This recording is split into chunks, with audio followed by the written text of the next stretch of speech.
This is the third and final of my trilogy on the genesis of gods and religions. All life forms, including man, are forever engaged in identifying, evaluating, and finding solutions to everyday problems. Our life revolves around finding answers to just a few interrogative words such as why, what, when, where, who, and so on and so forth. We solve one set of problems to find ourselves in the midst of another. However comfortable and well-fed we are, even a tad of meat lodged between our teeth absorbs all our attention until it comes off. However comfortable the sofa we sit on, we keep shifting positions to attain that elusive comfort. We have a saying in my mother tongue, Malayalam, according to which a hungry man looks for a plate to dine from, and a well-fed man looks for a bed to sleep on. Studies show that in finding answers to life's problems, humans adopt two parallel thought processes, the intuitive and the rational. In the face of a new problem, it is the intuitive analysis and its instantaneous solutions that come to us first. Only if the intuitive solutions fail to deliver do we try to analyze the situation and arrive at a rational solution. But this rational approach often involves delays and investments in time and resources. So we are more often than not forced to adopt the intuitive, instantaneous approach to life's problems and their solutions. It may be said that we are designed by nature to believe in a supernatural designer. It may have been in this context that Einstein said that for some, everything is a miracle, for while others, nothing is a miracle. I am inclined to think that people come on a scale of 1 to 10 credulity index, with the superstitious people getting a score below 3 and the rational people getting a score about 6. I think that most people score in the area of 4 to 6 on this index. Mathematics is the language of pure reason, and mathematicians like Einstein or Hawking would all probably score above 8 or 9. In other words, some are by nature intuitive and superstitious, while others are intuitive and rational. What is more, we make every decision by weighing risk against rewards. Religions and superstitions seem to offer maximum rewards for minimum risk, such as a human or animal sacrifice in return for a victory in a strategic war.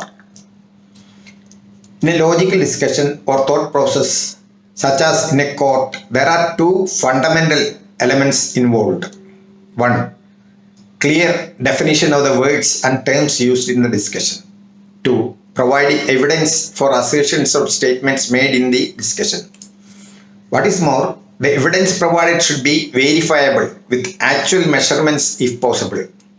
It was in this context that Galileo, the father of modern science, insisted measure what is measurable and make measurable what is not. However, in the process of discussions and debates, viruses or fallacies creep in. Such fallacies in reasoning were recognized from the times of the Greeks. Let us consider a few of such fallacies in reasoning. The first important fallacy is the definition fallacy. The most common discussion vis-a-vis religion involves around the question, is there a God? There are millions or billions of gods with varying and often contradictory characteristics. So, entering a discussion on whether there is a God or not without specifying or defining the God under discussion is a fallacy.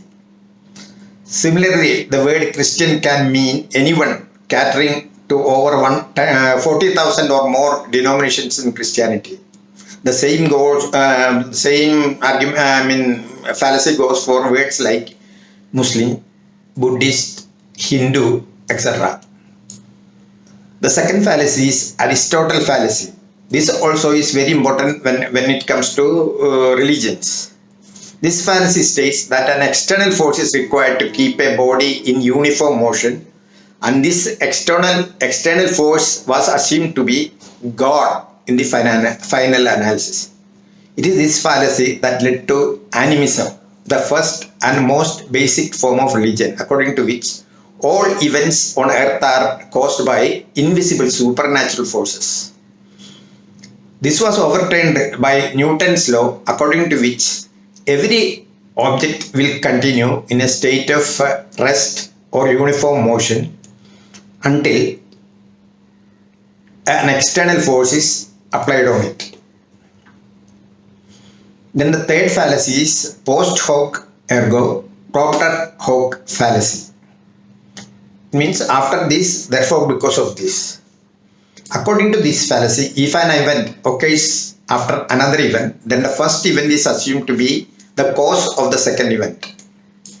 An example would be the statement that we were losing in hockey until I changed my boots. Then we won the match. Thus we see believers certifying prayers and other religious practices as cause of a desired outcome, such as a cure from a disease. Then there is the fourth fallacy, which is the anecdotal fallacy. According to this fallacy, cause-effect relationships are determined by singular or personal experiences. One of my Catholic acquaintances was facing serious financial and health problems in life.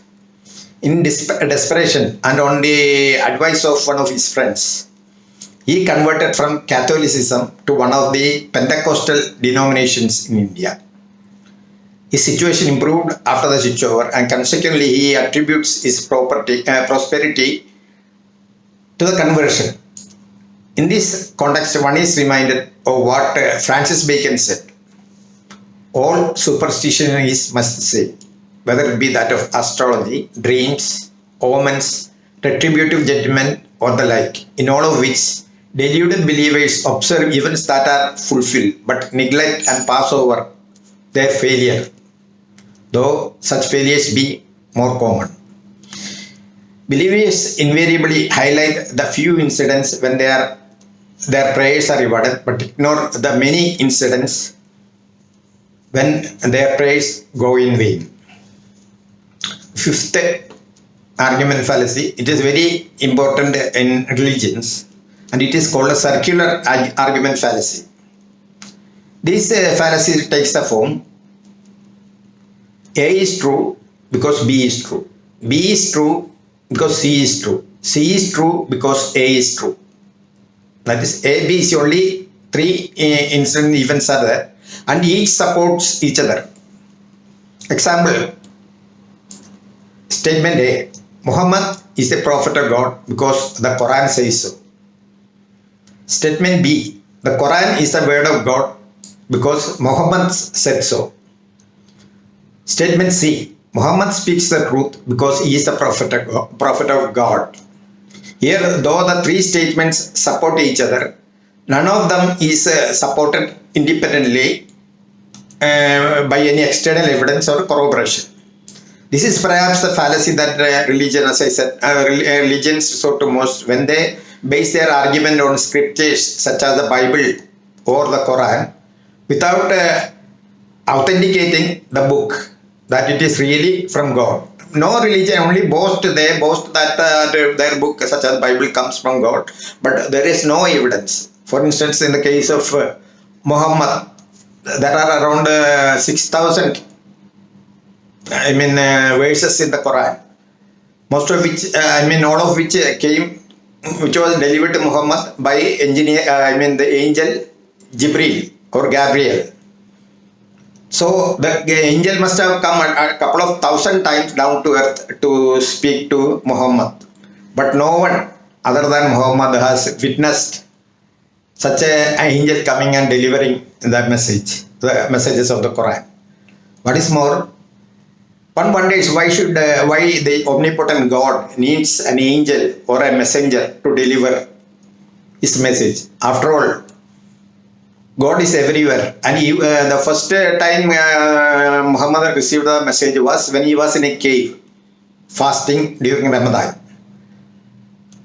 God was there, right there in the cave along with Muhammad. God could have easily delivered the message himself to Muhammad. Instead of doing that, he seems to have, I don't know what he did, he went back to God who sent a Jibril from heaven to speak to Muhammad. It's absurd actually. Then, sixth argument, fallacy is shifting the goalpost fallacy. This occurs when a subject under discussion is changed in an attempt to defeat the other party instead of conceding a point. Take the example. A theist says, show me an example of evolution. A scientist or a rationalist says, as antibiotics are used, they weed out organisms which are vulnerable to it, allowing those that are resistant to it to grow out of control. Then the theist says, no, that doesn't count. Show me an example of evolution in animals that occurs over long periods of time. In this debate, a theist is moving the goalpost. First, he asks for an example of evolution, and then, when it is provided, he changes his position to exclude mutations and mutations of microorganisms which occur over short periods of time.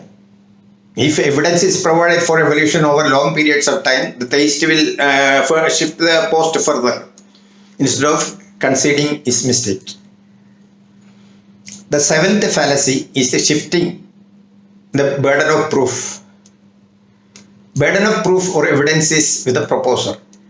Thus, the burden of proof as to whether there is a God or not, or which is the right religion, falls on the party that claims there is a God or that his religion alone is the right one. Instead, what he does is, he shifts the burden of proof to the other party.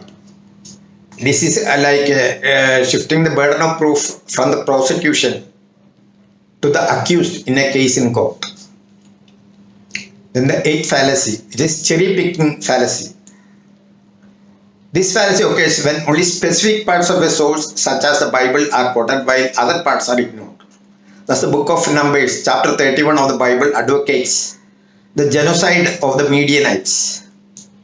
Christians ignore similar and other orders in the Bible and point at other tracts in the Bible such as love thy neighbor to prove that Christianity is the religion of peace. It is the same with Islam and other religions, though most scriptures are full of violence. In fact, all scriptures or myths are based on violence. We say that most histories, the past histories, were based on wars by various kings and emperors. Similarly, all myths are based on conflicts between people and other people and societies. That's in Hindu myth. The Hindu important myths are the Mahabharata and Ramayana. Both are conflicts with others. Ramayana is a long drawn out war between Ram and Sri Lanka. Whereas Mahabharata is a conflict between cousins, the Pandavas and the Kauravas. Then there is a God of the Gaps Fallacy. In this fallacy, God or supernatural beings are credited with achievements which cannot be explained by science. Example would be, science doesn't know how life came from non-life things, nature. Therefore, God did it. Then argument from authority. In this fallacy, the authority of a person is cited as evidence for a statement. Example, contraception is evil because the Pope says so. and he is the leader of the church. Citing the Bible or other scriptures as evidence are examples of such fallacies. All the scriptures were written by our ancestors based on superstitions such as human sacrifice, which prevailed over 2000 to 14,000 years ago. Resorting to such superstitions as a guideline for today's problems is like a kindling a fire by rubbing flintstones together, or like trying to repair a smartphone with a chisel and hammer, or like trying to cure leukemia with the help of a shaman or an exorcist. Then there is the association fallacy. In this form of fallacy, something is connected to something or somebody negative in order to falsify the opposition. Example would be Stalin was an atheist, so all atheists must be evil and cruel. Then another of the arguments, the 12th argument fallacy, is an argument made by most religions, and it is called a Watchmaker Fallacy. This fallacy claims that just as the watch implies a watchmaker, creation needs a creator. Yet the fact that the matter which goes into the making of a watch, such as steel or plastic, exists from the beginning of time, according to the law of conservation of mass. And this law states that nothing can be created or destroyed. So the watch, the matter which the watch is made of, it has always existed and will always exist. Infinity both sides. What is more, this argument is self-contradictory as it leads to the question as to who created the creator. Even if it is granted that there is a creator, it leads to the problem of identifying this creator God from the millions of such gods worshipped from the beginning of time. Then 13th fallacy is the repetition fallacy. According to this, repetition is the best argument. A repeated statement is often accepted as truth by society. Priests and politicians resort to this fallacy by repeating dogmas without evidence, especially to children when they are most susceptible to all kinds of fallacies.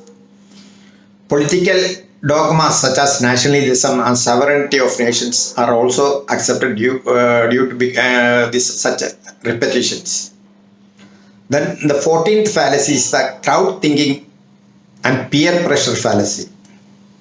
There is a considerable section of the society which caters to religion against their own convictions for fear of being ostracized by their families and peers. All these fallacies arise from purely intuitive thinking with no consideration for the legal or logical aspect of it. Religions, superstitions, and the priestly class which promote them resort to all kinds of fallacy in logical thinking to justify their dogmas and superstitions.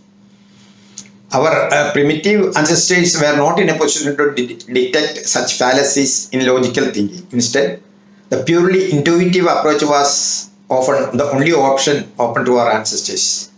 Consequently, as we have seen, man turned to religion over 40,000 years ago, as attested by various cave paintings and burial sites, and began spinning outlandish stories and myths of gods and spirits and goblins and Satan or whatever. And these myths were often woven with threads of anthropomorphism, or projecting our nature onto these imaginary characters. These myths were transferred by word of mouth horizontally between contemporaries and vertically from generation to generation over tens of thousands of years. In the millions and billions of such verbal exchanges, distortions and mutations came into the picture, leading to never-ending families, genesis, species and subspecies of myths and their memes, such as one god, the virgin birth, exorcism, life after death, and so forth. similar to the mutation and evolution of genes in the biological world, but at a far greater speed and momentum. This resulted in the rise of billions of gods, myths, and superstitions. Then, some 4,000 years ago, man invented writing. It took a dozen or more centuries for literacy to take root in the isolated civilizations of that world. The invention of writing was an important turning point in the evolution of religions. It stabilized the stories and myths to a great extent and curtailed the fidelity losses or distortions which are inevitable in verbal exchanges of myths. Thus, writing down of myths in book form resulted in modern religions based on the written books such as the Bible, the Quran, the Bhagavad Gita, etc.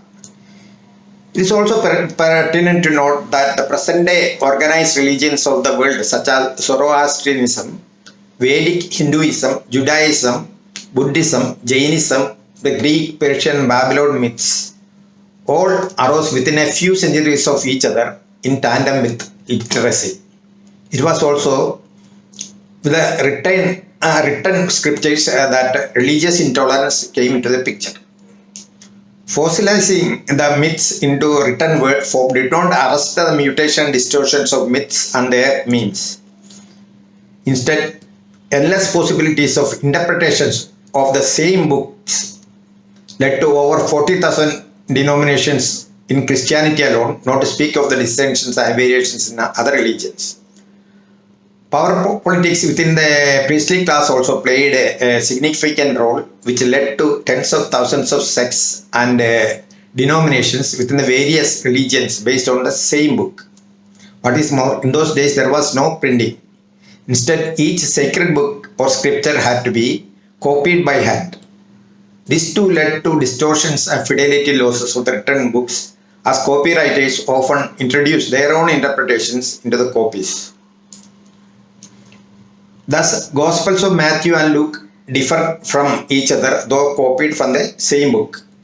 Translation from one language to another was another process which distorted the original myths even more. Sometimes these translations had to be done from one language to a second, and then to a third, and then to a fourth language. The Bible is one such book that has undergone all these processes of copying, translating from one language to another, and so on. The Bible is also the scripture that has undergone the most distortions and mutations were verbal recitations and transmissions. Thus, the King James Version of the Bible has undergone translation of the Old Testament from Hebrew to Greek, and translation of both the Old and New Testament from Greek to Latin, and from Latin to English.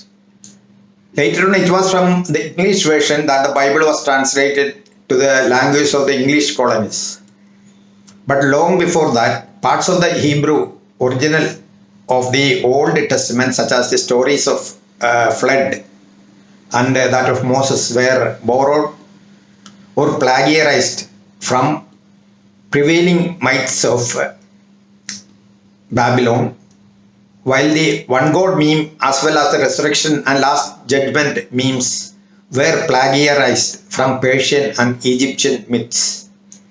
So you can imagine the distortions, the mutations and fidelity changes that present versions of the Bible have undergone over the last 2000 to 3000 years, from verbal narrations, plagiarizations, manual copying, translations and interpretations.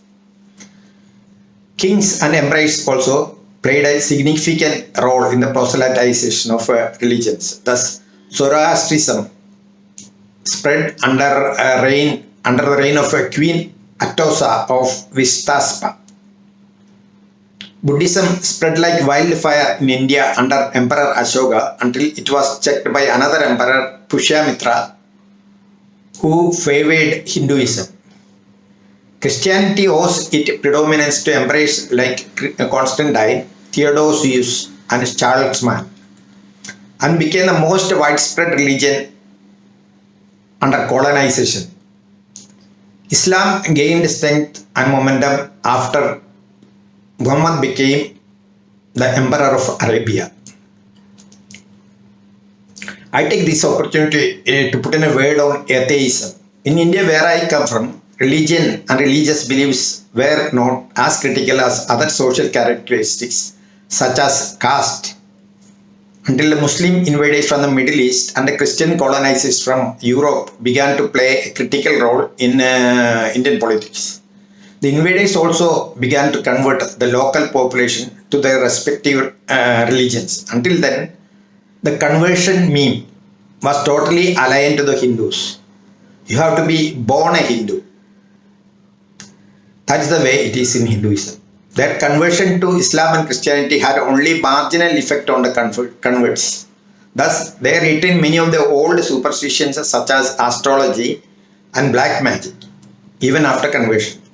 In addition, they also often stuck to their caste traditions. Thus, churches had separate sections in prayer halls as well as separate cemeteries for converts from the high caste and the low caste. Caste also plays a large part in India in marriage alliances between families of the same faith. Hinduism is a kind of natural religion with hundreds of thousands of mutations and variations which evolved in India unhindered by any written texts. As a consequence, the words Hindu and Hinduism have no exact definitions. Thus, the Supreme Court of India defines the word Hindu as a native of India who does not subscribe to other well-defined religions such as Christianity, Islam, Sikhism, Buddhism, Jainism, Zoroastrianism, and so on and so forth. Such religions which evolve unhindered by any specific text or prophet or incarnation are called natural religions.